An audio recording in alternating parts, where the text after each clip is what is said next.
नमस्कार दोस्तों, स्वागत है आपका प्राइम स्टडी चैनल पर। तो जैसा कि आप सब जानते हैं, इस चैनल के माध्यम से विभिन्न प्रतियोगी परीक्षाओं की तैयारी कराई जाती है। तो एसएससी जीडी स्पेशल जो ये सीरीज़ चलाई गई है, उसको ध्यान में रखते हुए ये हिंदी की विशेष सीरीज है, जो कि एक ही वीडियो में बहुत कुछ देखने को मिलेगा। तो चलिए स्टार्ट करते हैं। जैसा कि आप देख रहे होंगे, आपके सामने कुछ क्वेश्चन हैं, उनके आंसर आपको देखने हैं और साथ के साथ ये मुख्य विषय वस्तु है जो आपको देखनी है। जैसे कि पहला प्रश्न आपके सामने है, जो अंतःकरण की बात जानता हो उसको क्या कहा जाता है। दोस्तों, जो अंतःकरण की बात को जानता हो उसको क्या कहा जाता है, तो याद रखना है उसको अंतर्यामी कहा जाता है। अंतर्यामी, अंतर्यामी कहा जाता है, अंतर्यामी कहा जाता है। बहुत महत्वपूर्ण विषय वस्तु है, कई बार परीक्षा में पूछ ली जाएगी, तो इसे याद रखें, अंतर्यामी। क्लियर। उसके बाद नेक्स्ट अगला क्वेश्चन है कि जो दिखाई ना पड़े उसको क्या कहा जाता है। तो इसको आप जानते ही होंगे, जैसा कि हम कहते हैं अप्रत्यक्ष या अदृश्य भी कह सकते हैं। अप्रत्यक्ष या फिर अदृश्य भी कहा जा सकता है। यानी कि दो चीज़ें आपको याद रखनी हैं, या तो इसको अप्रत्यक्ष कहा जाता है या फिर इसको अदृश्य भी कह सकते हैं। उसके बाद हमारा नेक्स्ट क्वेश्चन है कि जो कभी नहीं मरता उसको क्या कहा जाता है, तो इसको अमर कहा जाता है। और इस प्रकार के प्रश्न कई बार परीक्षा में जीडी में देखने को मिलते भी हैं, जिन्हें हम अनेक शब्दों के लिए एक शब्द भी कहते हैं। तो जो कभी नहीं मरता उसको अमर कहा जाता है, याद रखना है। तो हम नेक्स्ट अगला क्वेश्चन देखते हैं कि अन्य भाषा में परिणति, इसके लिए एक शब्द क्या आएगा। अन्य भाषा में परिणति यानी कि इसका अर्थ ये है कि एक भाषा से दूसरी भाषा में बदला गया, यानी कि इसको कहा जाता है अनुवाद। अनुवाद, जैसा कि कह देते हैं हिंदी का अंग्रेजी में अनुवाद या फिर अंग्रेजी का हिंदी में अनुवाद, तो इसको कहा जाता है अनुवाद। उसके बाद हमारा जैसा कि नेक्स्ट क्वेश्चन है कि अनाथ बच्चों की देखरेख करने वाला, इसके लिए एक शब्द क्या होगा। अनाथ बच्चों की देखरेख करने वाला, इसके लिए क्या होगा एक शब्द, तो इसके लिए आपको याद रखना है संरक्षक, यानी कि जिसको हम अंग्रेजी में गार्जियन भी कहते हैं। संरक्षक, जिसको अंग्रेजी में गार्जियन भी कहा जाता है। यहाँ एक विषय वस्तु याद रखनी है स्टूडेंट कि अनाथ बच्चों की देखरेख करने वाले को भी संरक्षक कहते हैं, और जो अनाथ नहीं होते हैं उनकी देखरेख करने वाले को भी संरक्षक ही कहा जाता है, ध्यान रखें। उसके बाद नेक्स्ट अगला क्वेश्चन है कि जिसके सर पर चंद्र हो, यानी कि जिसके सर पर चंद्र हो उसके लिए एक शब्द क्या आएगा, तो स्टूडेंट याद रखना है चंद्रशेखर। कई बार परीक्षा में प्रश्न पूछा जा सकता है, इसे याद रखें। जिसके सर पर चंद्र हो उसको क्या कहा जाता है, चंद्रशेखर कहा जाता है। कई बार परीक्षा में सीधा पूछा जा सकता है। उसके बाद याद रखेंगे कि जो अवैध संतान है, यानी कि जो इसको इस तरीके से सोच सकते हैं कि वह संतान जो अपने पिता से पैदा नहीं है उसको क्या कहा जाता है, उसको एक शब्द में कहेंगे हम जारज। प्रश्न थोड़ा कठिन है लेकिन एग्जाम में पूछा जा सकता है, तो इसे भी आप याद रखें, जारज, जारज कहा जाता है। उसके बाद अगर हम नेक्स्ट अगला क्वेश्चन देखते हैं कि लगातार देखना, जैसा कि पूछा जाएगा कि लगातार देखने के लिए एक शब्द कौन सा यूज होगा, तो आप जानते होंगे लगातार देखना यानी कि एक टक देखना। एक टक देखना, एक टक देखने को ही क्या कहा जाता है कि लगातार देखना। कई बार परीक्षा में पूछा जा सकता है। उसके बाद हमारा नेक्स्ट प्रश्न आपके सामने है कि पृथ्वी से संबंध रखने वाले के लिए एक शब्द कौन सा यूज होगा, तो स्टूडेंट याद रखिए, इसे हम कहते हैं पार्थिव। पृथ्वी से संबंध रखने वाले को कहा जाता है पार्थिव। बहुत महत्वपूर्ण प्रश्न है, परीक्षा में पूछा जा सकता है।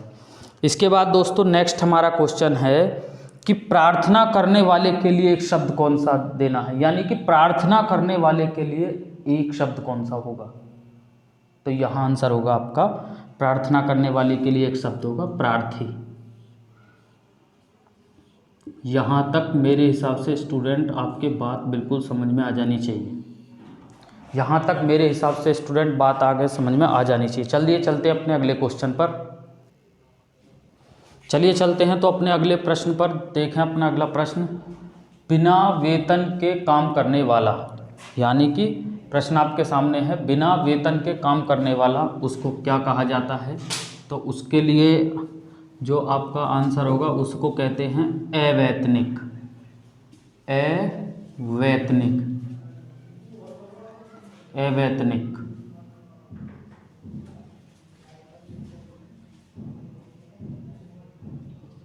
तो बिना वेतन के काम करने वाले को क्या कहा जाता है?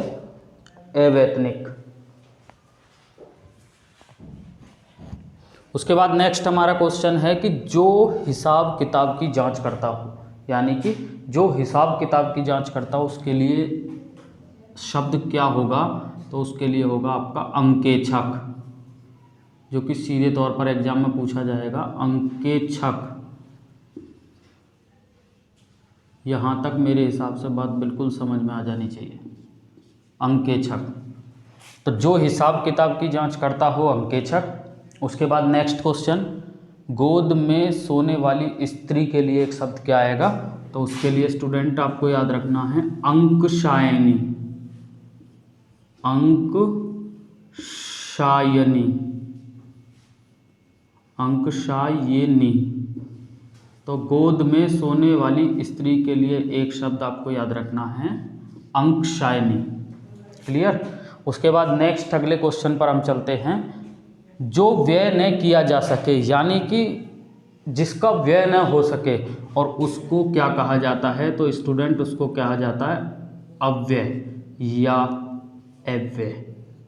जैसा कि आपने पढ़े भी होंगे, अव्यय, जिसको व्यय न किया जा सके या जिसमें से व्यय ना हो सके उसको कहा जाता है अव्यय। इसके बाद नेक्स्ट अगला क्वेश्चन आपके सामने है, जहाँ से अनेक मार्ग चारों ओर निकलते हों, जहाँ से अनेक मार्ग चारों ओर निकलते हों उसके लिए उसको एक शब्द क्या आएगा? चौराहा। चौराहा। तो जहाँ से अनेक मार्ग चारों तरफ निकलते हैं उसको कहा जाता है चौराहा। चार राहों वाला चौराहा। इसके बाद नेक्स्ट हमारा अगला क्वेश्चन आपके सामने है, जिसका जन्म शरीर से हो, जिसका जन्म शरीर से हो, जैसा कि हम हैं, जिसका जन्म शरीर से, उसके लिए एक शब्द क्या आएगा? पिंडज। पिंडज। जिसका जन्म शरीर से हो उसको कहा जाता है पिंडज। और स्टूडेंट अगर परीक्षा में पूछा जाता है कि जिसका जन्म अंडे से हो उसको कहा जाता है अंडज। मेरे हिसाब से दोनों प्रश्न आपके समझ में आ जानी चाहिए और इसे अच्छी तरीके से याद करें, क्योंकि प्रश्न परीक्षा में पूछा जाएगा कि जिसका जन्म शरीर से हो उसको क्या कहा जाता है? पिंडज। और जिसका जन्म अंडे से हो उसको क्या कहा जाता है? अंडज। नेक्स्ट अगला क्वेश्चन हमारे सामने है, जिसका कोई अंग बेकार हो, यानी कि कोई भी ऐसा जिसका कोई अंग बेकार हो उसको कहा जाता है अपांग या फिर विकलांग। आप जानते भी होंगे अपांग, अपांग, और या कहा जाता है उसे विकलांग। हालांकि आप जानते भी होंगे, करंट अफेयर्स के तौर पर याद रखें, नरेंद्र मोदी जी ने विकलांगों का नाम बदलकर दिव्यांग कर दिया गया है। अगला क्वेश्चन आपके सामने है कि जो अधिक बोलता हो, यानी कि जो अधिक बोलता हो उसको क्या कहा जाता है? वाचाल। ये बहुत महत्वपूर्ण प्रश्न है, कई बार परीक्षा में रिपीटेड हो चुका है, इसलिए विशेष रूप से याद रखें या फिर इस पर स्टार लगा लें। जो अधिक बोलता है उसको क्या कहा जाता है? वाचाल। हालांकि एक प्रश्न में ऐसे ही आपको बता दे रहा हूँ, याद रखना, जो कम बोलता है उसको कहा जाता है मितभाषी।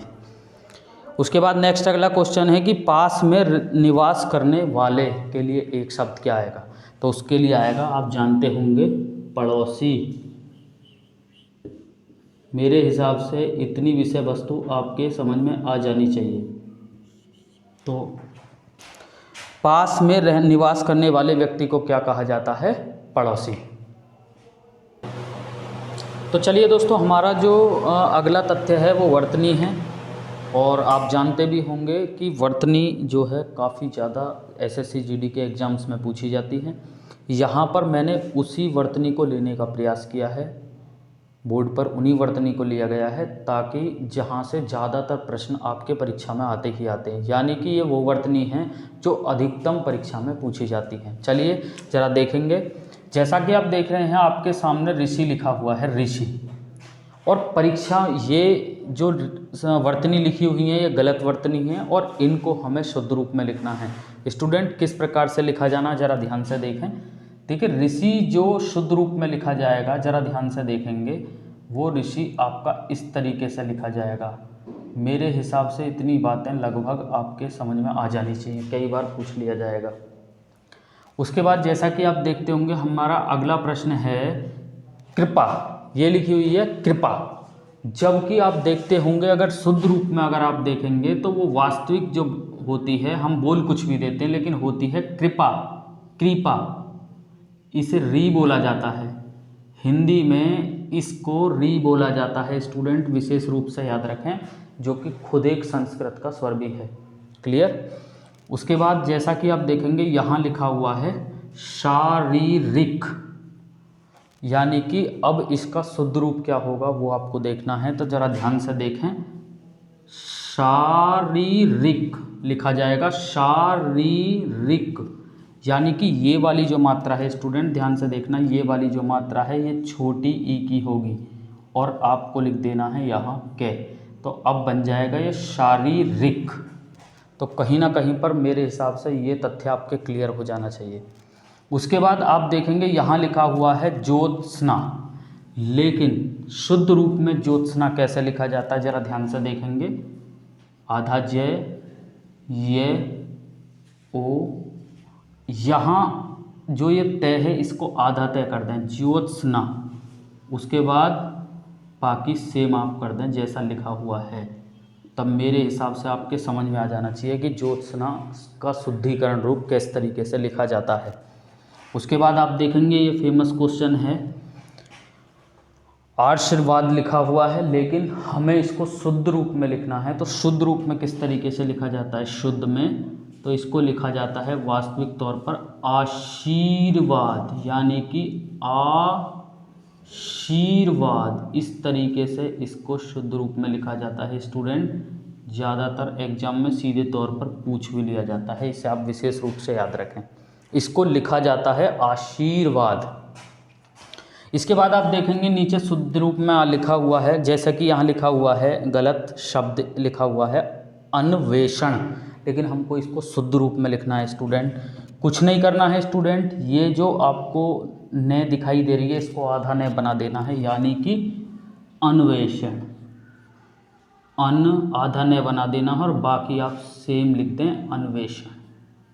और अन्वेषण का अर्थ आप जानते भी होंगे, अन्वेषण का मतलब होता है खोज, कई बार एग्जाम में पूछा भी जाता है, तो इसे भी विशेष रूप से याद रखेंगे। कुछ नहीं करना है, सिर्फ जो ये न है इसको आधा कर देना है और ये पूरा आपका शुद्धि में निकल कर सामने आ जाएगा। उसके बाद आप देखेंगे यहाँ लिखा हुआ है प्रतिवादी, लेकिन इसका शुद्ध रूप क्या होगा स्टूडेंट ज़रा ध्यान से देखेंगे। इसका शुद्ध रूप होगा आपका प्रति, यानी कि ये बड़ी की मात्रा जो है इसे छोटी की मात्रा बना देना है, बाकी जैसा लिखा हुआ है स्टूडेंट ऐसा लिख देना है। ये होता है शुद्ध रूप में प्रतिवादी, प्रतिवादी। इसके बाद आप यहाँ देखेंगे अगला क्वेश्चन आपके सामने है जो कि लिखा हुआ है द्वंद्व, लेकिन हमको लिखना है इसका शुद्ध रूप में द्वंद्व कैसे लिखा जाता है, द्वंद्व। तो जैसा ये लिखा हुआ है पहले द्वंद्व इस तरीके से लिखें, लेकिन यहाँ एक बार और ये लगा देना है, तब जाकर आपका बन जाएगा द्वंद्व, द्वंद्व। उसके बाद आप देखेंगे अपना क्वेश्चन आपके सामने है लिखा हुआ है उत्सव, उत्सव, जबकि होता है उत्सव। तो इसीलिए इसको शुद्ध रूप में किस तरीके से लिखेंगे, उ आधा तय बनाएंगे और से, और इस से को कहा जाता है स्टूडेंट वत्सर्य से, और उसके बाद लिख देंगे वह। तो शुद्ध रूप में जो उत्सव लिखा जाता है वो इस तरीके से लिखा जाता है, कई बार परीक्षा में पूछ लिया जाएगा। अगला प्रश्न आपके सामने है, जैसा कि आप देख रहे हैं ज्येष्ठ लिखा हुआ है, लेकिन शुद्ध रूप में किस तरीके से लिखा जाएगा जरा ध्यान से देखें। यहाँ जो ये से होगी ये मूर्धन्य से आधी होगी, और जब जाके आपका ठे बनेगा तब जाके आप शुद्धि में लिख सकते हैं इसको ज्येष्ठ। मेरा कहने का मतलब है कहीं ना कहीं पर ये तथ्य आपके समझ में आ जाना चाहिए। उसके बाद आपका है यहाँ पर अस्पृश्यता, लेकिन इसको शुद्ध रूप में किस प्रकार लिखा जाता है जरा ध्यान से देखेंगे। आधा से बनाएंगे अस्पृश्यता। ये जो आप से देख रहे हैं यहाँ पर जो कि मूर्धन्य श है, इसको आप तालव्य श बना दें आधा, और उसके बाद जैसा है ऐसा लिख दें, तो आपका निकल कर सामने जो शुद्धि आ जाएगा वो हो जाएगा अस्पृश्यता। शुद्ध रूप में इसको बोला जाता है अस्पृश्यता। बोलने को कुछ भी बोल सकते हैं, लेकिन शुद्धि रूप इसका है अस्पृश्यता। इसके बाद आप देखेंगे यहाँ शताब्दी लिखा हुआ है, लेकिन चूंकि हमें शुद्ध रूप में शताब्दी लिखना है तो किस तरीके से लिख सकते हैं। पहले आप बनाएंगे तालव्य से, फिर तय आ, फिर आप ध्यान रखें ये जो आधा ब है ये द के पास बना के और बड़ी ई की मात्रा चढ़ा देना है। स्टूडेंट यहाँ पर छोटी ई की मात्रा चढ़ी हुई है इसलिए ये गलत है, ध्यान से सुनना है। यहाँ बड़ी ई की मात्रा चढ़ा देना है और तब बन जाएगा आपका शुद्धि में आपका। तो चलिए हम देखते हैं दोस्तों अपने प्रमुख विलोम शब्दों पर, जो कि एसएससी जीडी के बिल्कुल सिलेबस के हिसाब से हैं। तो हम उन विलोम शब्दों को देखेंगे, और ये वो महत्वपूर्ण विलोम शब्द हैं जो आमतौर पर परीक्षा में सीधे पूछे जाते हैं। साथ के साथ स्टूडेंट एक बात आप याद रखेंगे, इनको इतनी एकाग्रता के साथ देखिए ताकि आपकी शुद्धि में भी ये काम आ सकें। तो चलिए मैं शुरुआत करता हूँ पहले की। आप देखेंगे यहाँ लिखा हुआ है अनाहूत, और दोस्तों अनाहूत का जो विलोम शब्द होता है उसे कहा जाता है आहूत। अनाहूत का जो विलोम शब्द होता है उसे कहा जाता है आहूत। यानी कि इसका अर्थ भी अगर हम देखें दोस्तों, ये जो अनाहूत होता है, अनाहूत का मतलब होता है जिसे बुलाया ना गया हो, और साथ के साथ याद रखना है जिसे बुलाया ना गया हो उसे अनाहूत कहा जाता है, और जिसे बुलाया गया हो उसे आहूत कहा जाता है।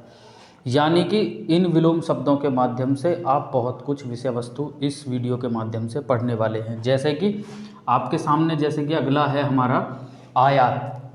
आयात का विलोम शब्द क्या होता है? तो दोस्तों आयात का विलोम शब्द होता है आपका निर्यात।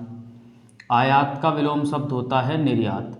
यानी कि अब आपके दिमाग में एक बात आ जानी चाहिए कि आयात का मतलब क्या होता है। आयात यानी कि कोई भी विषय वस्तु, कोई भी सामान हमारे पास आना, और निर्यात का मतलब होता है हमसे दूर जाना, यानी कि दूसरे देशों में भेजना।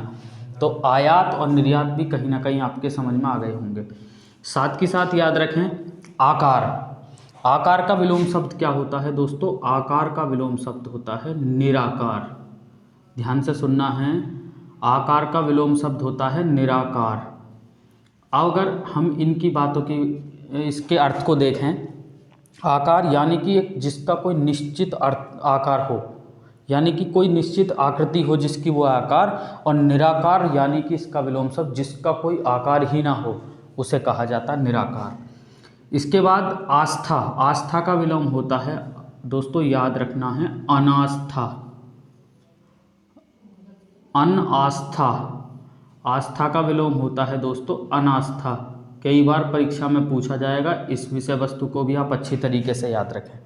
उसके बाद आप देखेंगे यहाँ लिखा हुआ है अति, और अति का विलोम शब्द क्या होता है दोस्तों? अति का विलोम शब्द होता है अल्प।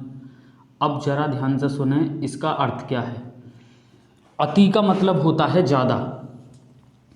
अति का अर्थ होता है ज़्यादा, और अल्प का अर्थ होता है कम। तो यानी कि अब आपके समझ में आ जाना चाहिए कि अति का विलोम शब्द कौन सा है? अल्प। इसके बाद आप देखेंगे नीचे लिखा हुआ है अनंत। अनंत का विलोम शब्द क्या होता है? तो देखिए दोस्तों, अनंत का जो विलोम शब्द होता है वो होता है आपका अंत।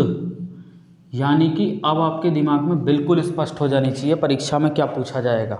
परीक्षा में पूछा जाएगा कि अनंत का विलोम शब्द क्या है, तो आपको याद रखना है अंत। क्योंकि अनंत यानी कि जिसका कोई अंत ना हो, और जिसका कोई अंत ना हो उसका विलोम बैठेगा आपका अंत। कहीं ना कहीं पर यह विषय वस्तु भी आपके समझ में आ जानी चाहिए। इसके बाद नेक्स्ट जब आपके सामने है आपका एक, एक का विलोम शब्द क्या होता है दोस्तों? कोई भी विषय वस्तु है एक, एक और एक होता है अनेक, यानी कि एक से ज़्यादा। तो एक का विलोम शब्द होता है दोस्तों अनेक। कई बार परीक्षा में पूछा भी जा चुका है, रिपीटेड क्वेश्चन है, पूछा जा सकता है, विशेष रूप से याद रखें। उसके बाद दोस्तों याद रखना है, जैसा कि यहाँ देखेंगे आपका लिखा हुआ है आधुनिक। आधुनिक का विलोम शब्द क्या होता है? आधुनिक का विलोम शब्द होता है दोस्तों प्राचीन, या कह सकते हैं प्राचीन का विलोम शब्द क्या होता है? आधुनिक। अब आपके दिमाग में ये बात आ रही होगी ये आधुनिक और प्राचीन क्या है? आधुनिक यानी कि जो इस समय की विषय वस्तु है, आधुनिक यानी कि जो इस समय की विषय वस्तु है वो आधुनिक, और प्राचीन जो पहले की विषय वस्तु थी उसे कहा जाता है प्राचीन। इसके बाद आप देखेंगे आय। आय का विलोम शब्द क्या होता है दोस्तों? आय का विलोम शब्द होता है व्यय। यानी कि इस बात को आप अच्छी तरीके से देखें और अच्छी विषय वस्तु से समझें, अच्छी तरीके से समझें। आय का विलोम शब्द होता है व्यय। इसके बाद आप देखेंगे उत्थान। आपके सामने लिखा हुआ है उत्थान। उत्थान का विलोम शब्द क्या होता है दोस्तों? उत्थान का विलोम शब्द क्या होता है? उत्थान का विलोम शब्द होता है पतन। यानी कि अब आपके दिमाग में ये बात आ जानी चाहिए, उत्थान यानी कि आगे बढ़ना। उत्थान अगर हम इसके अर्थ के हिसाब से देखें हिंदी में तो उत्थान आगे बढ़ना और पतन नीचे की तरफ गिरना। आगे आगे अगला हमारा जो विलोम शब्द आप देखेंगे लिखा हुआ घृणा। घृणा, और याद रखना है घृणा का विलोम शब्द दोस्तों होता है प्रेम। कई बार परीक्षा में पूछा जा सकता है, इस बात को याद रखें। और प्रेम का विलोम शब्द होता है घृणा, इस बात को भी आप याद रखें। इसके बाद याद रखें अग्नि। अग्नि जैसा कि आप जानते होंगे अग्नि का अर्थ होता है आग, और अग्नि का विलोम शब्द होता है आपका जल, या कह सकते हैं जल का विलोम शब्द क्या होता है? अग्नि। इस प्रकार के क्वेश्चन कई बार परीक्षा में सीधे पूछे जा सकते हैं, इस विषय वस्तु को भी याद रखें। इसके बाद आपके सामने लिखा हुआ है अनिवार्य। अनिवार्य, और अनिवार्य का विलोम शब्द क्या होता है? पहले तो आप ये जानें अनिवार्य का क्या अर्थ है। अनिवार्य का अर्थ होता है कि किसी भी चीज़ को करना ही करना है, और जबकि अनिवार्य का जो विलोम शब्द होता है वो होता है आपका वैकल्पिक। वैकल्पिक, वैकल्पिक यानी कि अपनी इच्छा अनुसार। वैकल्पिक यानी कि अपनी इच्छा अनुसार, यानी कि कोई भी विषय वस्तु करनी ही करनी है या फिर अपनी इच्छा अनुसार, यानी कि अनिवार्य का विलोम शब्द आपके सामने आ जाएगा निकल के वैकल्पिक। इसके बाद आपके सामने नेक्स्ट है असाध्य। तो सबसे पहले तो स्टूडेंट यही चीज़ जाननी जरूरी है कि ये असाध्य होता क्या है। असाध्य का मतलब होता है दोस्तों जिसको साधा ना जा सके, जिसको संभाला ना जा सके, और इसका विलोम शब्द होता है असाध्य का साध्य, यानी कि जिसको साधा जा सके। कई बार अनेक शब्दों के लिए एक शब्द में भी स्टूडेंट ये प्रश्न पूछा जाता है, इसलिए विशेष रूप से याद रखें पूछा जाएगा। ऐसा रोग जिसको साधा ना जा सके उसको असाध्य कहा जाता है। आगे आप देखेंगे कायर।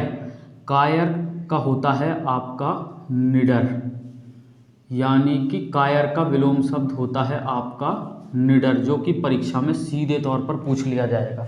या ऐसा भी पूछा जा सकता है कि निडर का विलोम शब्द क्या होता है? कायर। इसके बाद आप अगला हम देखेंगे, यहाँ पर आप देख रहे होंगे एक लिखा हुआ है एकाग्र। एकाग्र का विलोम शब्द क्या होता है दोस्तों? एकाग्र का अर्थ पहले जान लेना बहुत जरूरी है।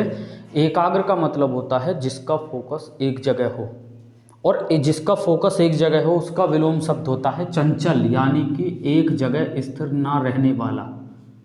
एकाग्र का विलोम शब्द होता है चंचल, यानी कि एक जगह स्थिर ना रहने वाला।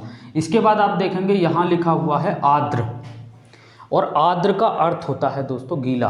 और आर्द्र का अगर हम विलोम शब्द की बात करें तो आप समझ गए होंगे शुष्क, जिसका अर्थ होता है सूखा। कहीं ना कहीं पर यह विषय वस्तु भी आपके समझ में आ गई होगी, कई बार परीक्षा में पूछा जा सकता है। उसके बाद नेक्स्ट बात करते हैं दोस्तों, यहाँ लिखा हुआ है घातक। घातक का अर्थ पहले क्लियर होना चाहिए। घातक का अर्थ है कि जो हमें नुकसान दे सकता है, घातक।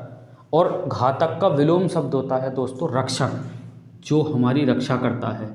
तो कहीं ना कहीं पर बहुत बढ़िया विलोम शब्द है, परीक्षा में देखा जा सकता है, तो इसीलिए इस विषय वस्तु को आप अच्छी तरीके से याद रखें। साथ के साथ आप देखेंगे यहाँ अगला क्वेश्चन है हमारा अंगीकार। अंगीकार का विलोम शब्द क्या होता है दोस्तों? अंगीकार का पहले अर्थ जानना बहुत जरूरी है। अंगीकार का अर्थ है किसी भी चीज़ को स्वीकार करना, और जबकि अंगीकार का विलोम शब्द क्या होगा? फिर इसका मतलब इसका विलोम शब्द होगा अस्वीकार। अंगीकार का अर्थ होता है स्वीकार करना, और इसका अर्थ हो जाए, इसका क्या हो जाएगा विलोम शब्द? अस्वीकार। यानी कि अब ये भी बात आपके बिल्कुल स्पष्ट हो जानी चाहिए। प्रश्न इस प्रकार भी पूछा जा सकता है कि अस्वीकार का विलोम शब्द क्या होता है? अंगीकार। और अंगीकार का क्या होता है? अस्वीकार। इसके बाद हमारा जो अंतिम प्रश्न है बहुत इंपॉर्टेंट है, अनुकूल। दोस्तों अनुकूल का पहले हमें अर्थ मालूम होना चाहिए। अनुकूल का अर्थ होता है दोस्तों कि ऐसा वातावरण जिसमें हम अच्छी तरीके से काम कर सकते हैं, यानी कि जो हमारी हैबिट के अनुसार अच्छा है। इसे इस तरीके से मान सकते हैं कि आपके अनुसार ऐसा वातावरण जिसमें आप रह सकें या उसमें काम कर सकें, तो उसे तो कहते हैं अनुकूल। तो अनुकूल का विलोम क्या होता है? तो दोस्तों याद रखना, अनुकूल का विलोम होता है प्रतिकूल।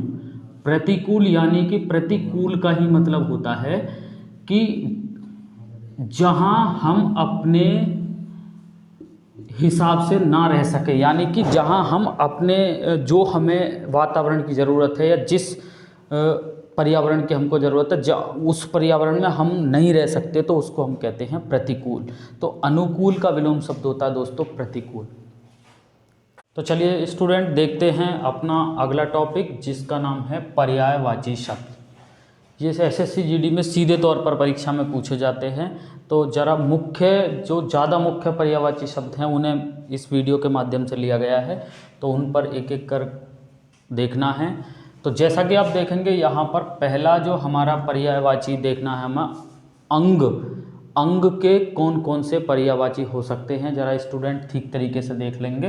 एक तो होता है अंग का पर्यायवाची कलेवर, और एक होता है तन, काया और शरीर।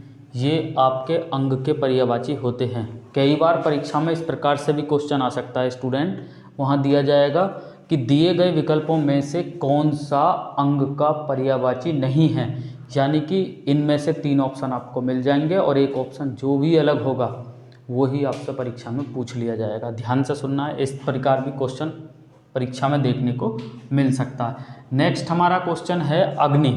अग्नि के क्या क्या पर्यायवाची होते हैं स्टूडेंट? आप देखेंगे आग, आग भी कह सकते हैं, पावक, उसके बाद धूम्रकेतु और उसके बाद वैश्वानर। आप देखेंगे ये भी किसके पर्यायवाची होते हैं? ये आपके अग्नि के पर्यायवाची होते हैं। ठीक तरीके से देख लें। अगला अगर आप देखें तो आँख।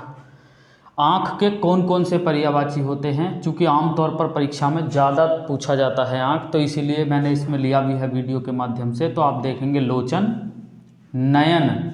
लोचन का भी अर्थ आँख होता है, नयन का भी अर्थ आँख होता है, और नेत्र का भी अर्थ आँख होता है, चक्षु का भी अर्थ आँख होता है, और अच्छी का भी अर्थ आँख होता है। यानी कि ये प्रश्न भी आपसे सीधे परीक्षा में पूछे जा सकते हैं, ध्यान रखें। अगला यहाँ आप देखेंगे लिखा हुआ है अतिथि। अतिथि का मुख्य पर्यायवाची क्या क्या हो सकते हैं? तो एक तो आप जानते होंगे मेहमान, अतिथि को ही कहा जाता है, पाहुन, और आपका अभ्यागत यानी कि आया हुआ। तो कहीं ना कहीं पर आप जान गए होंगे कि अतिथि का जो पर्यायवाची होते हैं मेहमान, पाहुन और आपका अभ्यागत। इसके बाद आप देखेंगे नेक्स्ट है हमारा आशीर्वाद। आशीर्वाद के कौन कौन से पर्यायवाची होते हैं? तो इसको आप वैसे भी विशेष रूप से याद रखें, चूँकि ये जो प्रश्न है आपका कई बार शुद्धि में पूछा जाता है, तो इसे आप विशेष रूप से याद भी रखें। इसके बाद आशीर्वाद के जो पर्यायवाची हैं वो है आपका आशीष। आशीष का भी मतलब आशीर्वाद से ही है, और मंगल कामना। और मंगल कामना के अलावा अगर हम देखें तो आशीर्वचन भी आशीर्वाद का ही, हाँ आशीर्वाद का ही पर्यायवाची शब्द है। ठीक क्लियर? और दोस्तों एक बात याद रखना है, वीडियो को लाइक और शेयर करना ना भूलें। ये मेरा आपसे निवेदन रहेगा, वीडियो को लाइक और शेयर करना ना भूलें। साथ के साथ हम अगला प्रश्न देखते हैं स्टूडेंट। अगला है आपके सामने अंश। अंश के क्या क्या पर्यायवाची हो सकते हैं दोस्तों? भाग अंश का पर्यायवाची शब्द है, अवयव भी अंश का पर्यायवाची शब्द है, और हिस्सा भी अंश का पर्यायवाची शब्द है। यानी कि ये वो पर्यायवाची शब्द हैं जो बहुत ही ज़्यादा इम्पोर्टेंट हैं, वो इस वीडियो के माध्यम से लिए गए हैं। नेक्स्ट अगला क्वेश्चन आपके सामने है, आज्ञा के क्या क्या पर्यायवाची शब्द हो सकते हैं? तो आप देखेंगे अनुमति का भी अर्थ आज्ञा ही होता है, और यहाँ देखेंगे मंजूरी का अर्थ भी आज्ञा ही होता है, स्वीकृति का अर्थ भी आज्ञा से ही है, और इजाज़त का अर्थ भी आज्ञा से ही होता है। यानी कि आज्ञा के कौन कौन से पर्यायवाची हो सकते हैं? अनुमति, मंजूरी, स्वीकृति और इजाज़त। कहीं ना कहीं पर आपकी ये तथ्य क्लियर हो गए होंगे। उसके बाद नेक्स्ट अगला है इच्छा। इच्छा के क्या क्या पर्यायवाची हो सकते हैं? तो ज़रा ध्यान से देखें। आकांक्षा का भी अर्थ इच्छा से ही होता है, कामना का भी अर्थ इच्छा से ही होता है, लालसा का भी अर्थ इच्छा से ही होता है, रुचि का भी अर्थ इच्छा से ही होता है, और चाह का भी अर्थ इच्छा से ही होता है। यानी कि इन चीज़ों को जब आप देखेंगे तो स्पष्ट क्लियर ये बात स्पष्ट हो जाएगी कि पूछा जाएगा एग्जाम में कि इच्छा का कौन सा पर्यायवाची नहीं है। तो अगर ऐसा एग्जाम में पूछा जाता है तो इन इच्छा के पर्यायवाचियों को आप याद रखें, चूँकि 3 ऑप्शन में ये होंगे और एक कोई और होगा जो ही उसका आंसर होगा। यानी कि इच्छा का पर्यायवाची हैं आकांक्षा, कामना, लालसा, रुचि और चाह। इसके बाद नेक्स्ट देखेंगे आप ईश्वर। ईश्वर के क्या क्या पर्यायवाची हो सकते हैं? तो ज़रा ध्यान से देखें। आप जानते होंगे भगवान, परमेश्वर, परमात्मा, प्रभु, जगदीश, ये सब ईश्वर के ही नाम हैं, यानी कि ईश्वर के ही अन्य नाम हैं। तो कई बार पूछा जा सकता है, तो इस विषय वस्तु को भी आप अच्छी तरीके से याद रखें। इसके बाद आप देखेंगे हमारा जो अंतिम क्वेश्चन है इस पर्यायवाची शब्द का, तो गंगा के क्या क्या पर्यायवाची शब्द हो सकते हैं? यानी कि जो गंगा है हमारी, उसके क्या क्या पर्यायवाची शब्द हो सकते हैं? तो भागीरथी भी गंगा का पर्यायवाची शब्द है, सुरसरी भी गंगा का पर्यायवाची शब्द है, देवसरी भी गंगा का पर्यायवाची शब्द है, देव नदी भी गंगा का पर्यायवाची शब्द है, और मंदाकिनी भी गंगा का पर्यायवाची शब्द है। यानी कि आपको क्लियर हो जाना चाहिए कि भागीरथी, सुरसरी, देवसरी, देवनदी और मंदाकिनी ये कहीं ना कहीं गंगा के ही पर्यायवाची शब्द हैं। आशा करता हूँ कि ये तथ्य आपके समझ में आ गए होंगे। दोस्तों, तो अपना अगला टॉपिक हम देखते हैं इस वीडियो का कि वो है आपका वाक्य।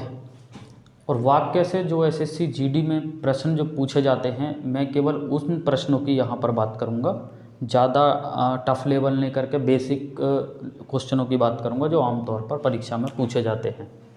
सबसे पहले तो हमें ये जानना है स्टूडेंट कि वाक्य कहते किसे हैं। तो जनरली हमको परिभाषा आनी चाहिए कि सार्थक शब्दों का वह समूह जिसका कोई निश्चित अर्थ होता है। ध्यान से सुनना है, सार्थक शब्दों का वह समूह जिसका कोई निश्चित अर्थ होता है उसे ही हम वाक्य का कहते हैं। तो कहीं ना कहीं पर वाक्य की परिभाषा भी आपके समझ में आ गई होगी। तो मैं जो बात करूंगा दोस्तों वो है आपका, कई बार परीक्षा में जो प्रश्न यहाँ से पूछे जाते हैं वो पूछे जाते हैं प्रयोग के आधार पर वाक्य कितने प्रकार के होते हैं। यहाँ से कई बार परीक्षा में क्वेश्चन एग्जाम में पूछ लिए जाते हैं, तो इसे आप विशेष रूप से याद रखें। क्वेश्चन एग्जाम में पूछा जाएगा और ये भी अपने आप में एक प्रश्न है कि प्रयोग के आधार पर आपका वाक्य कितने प्रकार के होते हैं। तो दोस्तों, प्रयोग के आधार पर आपके वाक्य 3 प्रकार के होते हैं। याद रखना, परीक्षा में प्रश्न पूछा जा सकता है, इसे भी याद रखें। अब कौन कौन से होते हैं, जरा उस विषय वस्तु को अच्छी तरीके से देख लें। प्रश्न कई बार परीक्षा में यहाँ से पूछे जाते हैं। एक तो होता है आपका सरल वाक्य, सरल वाक्य जिसको साधारण वाक्य भी कहा जाता है, ऐसा भी कह सकते हैं। और एक होता है आपका सरल वाक्य। कहीं ना कहीं पर ये तथ्य आपके समझ में आ गया होगा। और साथ के साथ याद रखें, दूसरा होता है प्यारे स्टूडेंट जिसको हम कहते हैं संयुक्त वाक्य। दूसरा होता है स्टूडेंट जिसको हम कहते हैं संयुक्त वाक्य। ये भी आपसे परीक्षा में प्रश्न पूछा जा सकता है, इसे भी आप विशेष रूप से याद रखें। और तीसरा होता है हमारा जिसको हम कहते हैं मिश्र वाक्य। दोस्तों ये जो सरल, संयुक्त और मिश्र वाक्य हैं, इनसे एसएससी जीडी में सीधे तौर पर परीक्षा में प्रश्न पूछ लिए जाते हैं। तो सबसे पहले तो आप ये चीज़ याद रखें कि वाक्य प्रयोग के आधार पर 3 प्रकार के होते हैं। हालांकि इसके अलावा भी मैं आपको एक जर्नली याद रखने के उद्देश्य से कुछ तथ्य बता देता हूँ, उन्हें आप ऐसे ही सुनें। अगर एग्जाम में पूछा जाता है वाक्य प्रयोग के आधार पर कितने होते हैं, तो आपका आंसर होना चाहिए 3। अगर एग्जाम में पूछा जाता है कि अर्थ के आधार पर वाक्य कितने प्रकार के होते हैं, तो दोस्तों चूंकि एसएससी जीडी का एग्जाम है, बेसिक सवाल पूछे जा सकते हैं, तो अर्थ के आधार पर वाक्य 8 प्रकार के होते हैं, आपको याद होना चाहिए। प्रश्न एग्जाम में पूछा जा सकता है कि क्रिया के आधार पर वाक्य कितने प्रकार के होते हैं, तो स्टूडेंट क्रिया के आधार पर भी वाक्य 3 ही प्रकार के होते हैं। यहाँ तक ये बेसिक क्वेश्चन आपके एकदम क्लियर होने चाहिए, जो सीधे तौर पर कई बार परीक्षा में पूछ लिए जाएंगे। करते हैं अपने पहले सरल वाक्य की शुरुआत। दोस्तों सरल वाक्य की जो परिभाषा है, पहले ध्यान से सरल वाक्य की परिभाषा को सुने। सरल वाक्य की परिभाषा है कि ऐसा वाक्य जिसमें एक उद्देश्य और एक विधेय होता है। यानी कि अब आपके दिमाग में जरूर एक बात आ रही होगी कि ये उद्देश्य और विधेय होते क्या हैं। पहले आप उद्देश्य और विधेय को देखें। जरा मैं यहाँ पर बताऊंगा, जरा ध्यान से देखें। उद्देश्य और विधेय क्या होता है। विधेय कई बार परीक्षा में पूछा जा सकता है, इसे भी आप अच्छी तरीके से याद रखें। देखिए मैं एक वाक्य लिख रहा हूं सामने ताकि आप इसे बेहतर कर सकें, ध्यान से सुनना है। जैसा कि मैंने एक वाक्य लिखा है कि राम पढ़ता है। राम पढ़ता है, ये आपके सामने एक वाक्य है और इसी से हम ये चीज़ समझ जाएंगे कि उद्देश्य और विधेय होता क्या है। दोस्तों वाक्य में जिसके बारे में कुछ कहा जाता है, वाक्य में जिसके बारे में बताया जाता है, उसे उद्देश्य कहा जाता है। दोस्तों यानी कि अब आपके समझ में ये आ जाना चाहिए कि इस वाक्य में राम के बारे में बताया जा रहा है, और दोस्तों इसमें राम क्या होगा, राम होगा उद्देश्य। और वाक्य में उद्देश्य के बारे में जो कुछ कहा जाता है, यानी कि राम के बारे में जो कुछ कहा जाता है, उसे स्टूडेंट कहा जाता विधेय। मेरे हिसाब से इतनी विषय वस्तु आपके समझ में आ जानी चाहिए, परीक्षा में सीधा प्रश्न पूछा जा सकता है। साथ ही साथ अब बात करते हैं सरल वाक्य की। दोस्तों जो सरल वाक्य की परिभाषा है वो ये है, जिस वाक्य में एक उद्देश्य और एक विधेय होता है वहाँ सरल वाक्य होता है। यानी कि जब आप देखेंगे परीक्षा में किस प्रकार क्वेश्चन पूछा जाएगा, जरा देखें। परीक्षा में प्रश्न पूछा जाएगा कि इस प्रकार आपके सामने सेंटेंस होगा कि राम खाता है। राम खाता है, और पूछ लिया जाएगा कि दिए गए वाक्य में कौन सा वाक्य है, दिए गए वाक्य में कौन सा वाक्य है।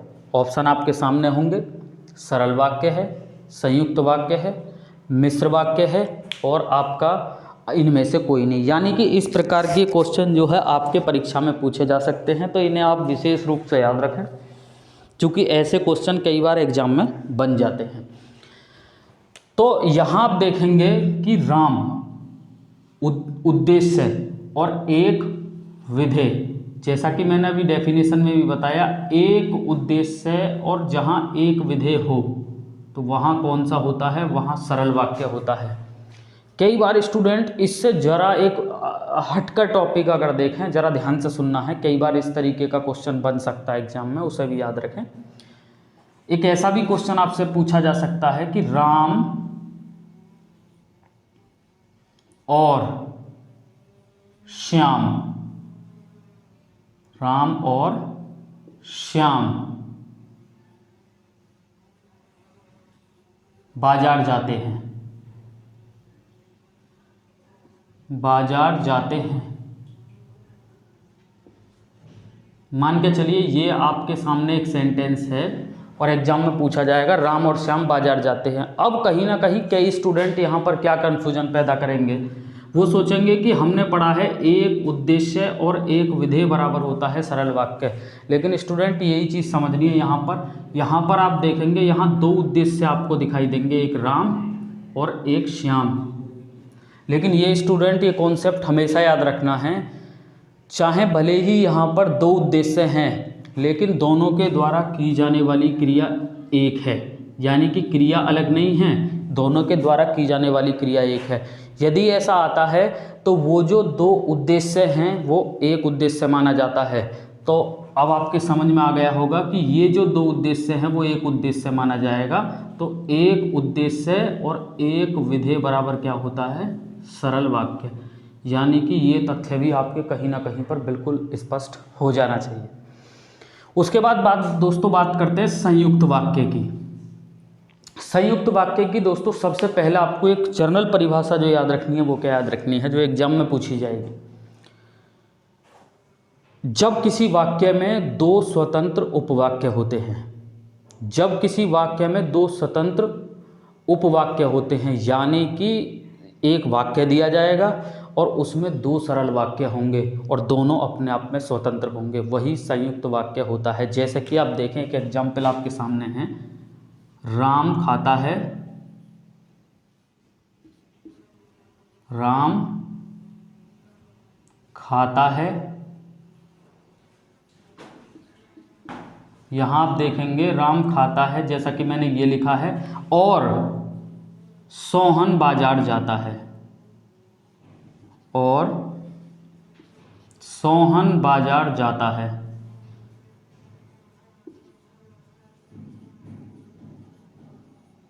सोहन बाजार जाता है।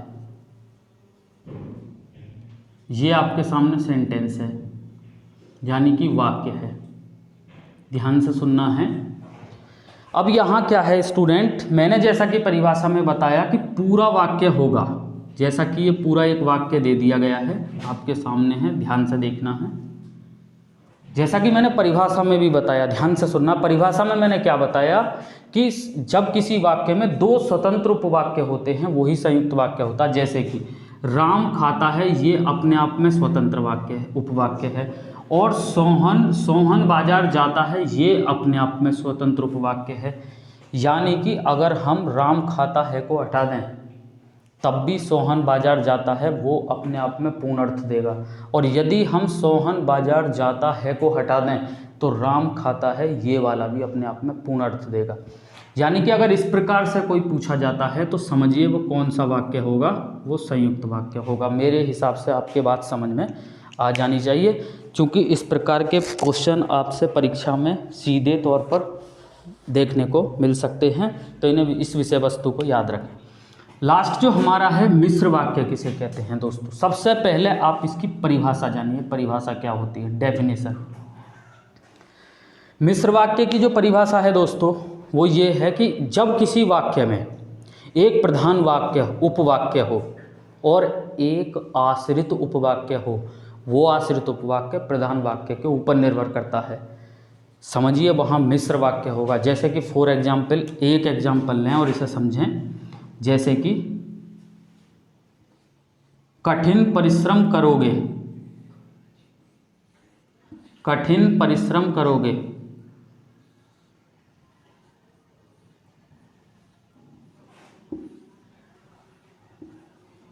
कठिन परिश्रम करोगे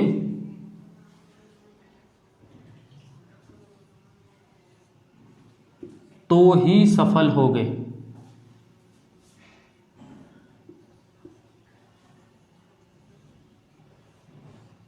तो ही सफल होगे। अब जैसे कि ये आपके सामने एक सेंटेंस है और इसी सेंटेंस को स्टूडेंट बड़ा ध्यान से समझें और एकाग्रता के साथ समझें, चूँकि एक से ही आप सारे क्वेश्चनों को आराम से हल कर पाएंगे। जैसे कि कठिन परिश्रम करोगे तो सफल होगे, मैंने पहले ही एक डेफिनेशन आपको बताई और उस डेफिनेशन को पुनः सुना। जब किसी वाक्य में एक